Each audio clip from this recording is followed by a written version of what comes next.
like all of our comedians, we don't fuck around. We don't get the amateur comedians that are trying to figure it out.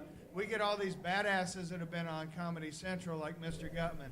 So, if you guys are ready for a real live Austin phenomenon, give it up for Mr. Bryan Gutmann! Thanks.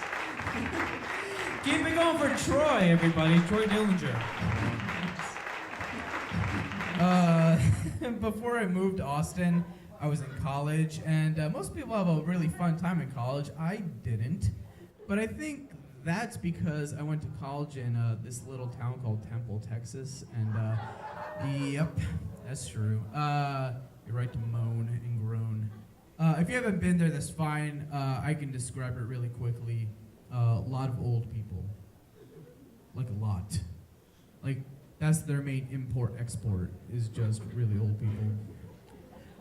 Like if Florida is where old people are supposed to go to die, then Temple's where they just forgot to get on the plane to go to Florida. So.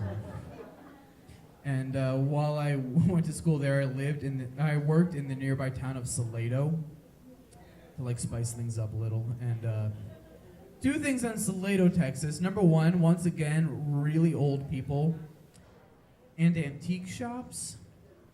And the whole time I was there, I was like, you know, when your town is only populated by really old people, where's the novelty in antique shops anymore? Except people from the town walking around all day looking at stuff like, that's mine. Can I have that back? No. But when I did move to Austin, the first thing I did was temp work. You guys ever temp?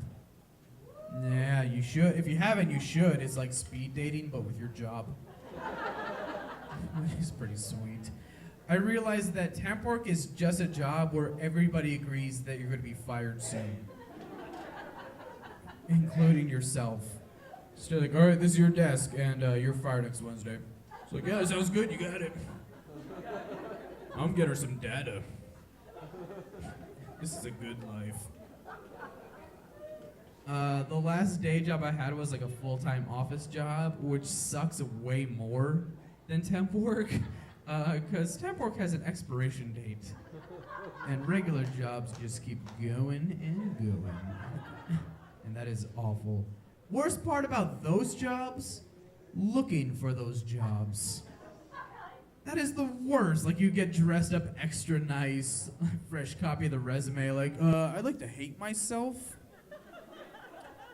I'd like to think about suicide for $8.50 an hour. While I email myself jokes and then get fired. And, like, looking for jobs is really, that's the worst. Like, some people are turned down for jobs because they're overqualified. Like that, like I know people that have not gotten work because they're overqualified. Like that is crazy that happens. Like I would love to be in the interview where the boss is just like, no, we're sorry. No, it's just that you're good. Yeah, a little too good. So, you don't want someone who's good? No.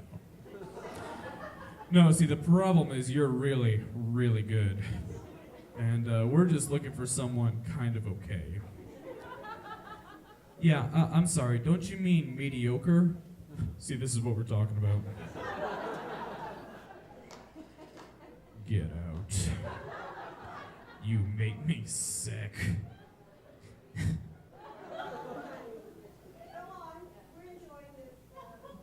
I wasn't gonna go on until you told me to. The what? I'll give you $1,000 if you know what you're talking about. No, you won't. No, you won't. No, you won't. You don't. You literally don't know what you're saying. I'd like to thank Troy for booking this show. And yep. There's always a show's little helper.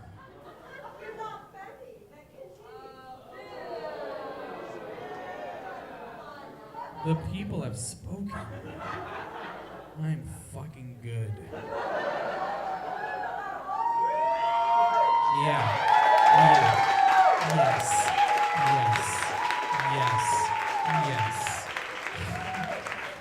I thought I was done. Thank God.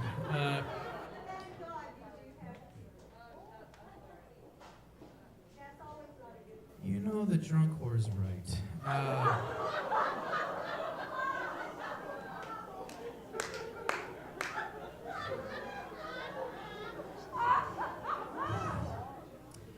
I like everyone to give it up for my mom, by the way. Big supporter of my comedy. Big supporter. I'm also selling some merch after this show. I'm selling some merchandise. I'll be selling some CDs. I should clarify really quick that I haven't recorded anything, but I am broke.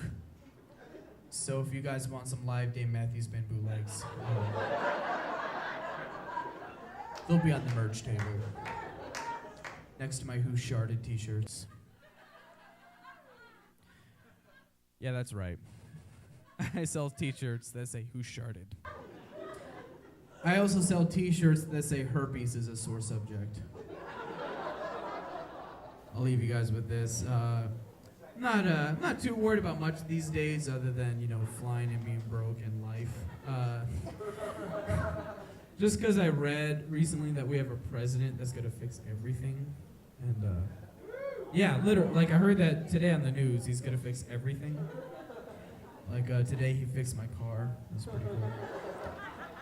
I don't know really much about politics. That's not really my thing. I don't get into it. But I noticed during this last election, it seemed like the biggest debate was over experience. From both ends too. People are like, oh, Barack Obama doesn't have enough experience. Oh, Sarah Palin has no experience. That's a pretty weak argument. Experience, that's a weak argument. Either way you look at it. If experience equaled skill, Nicolas Cage would be a good actor. And old people would be amazing drivers. All right, thank you all very much. Good night.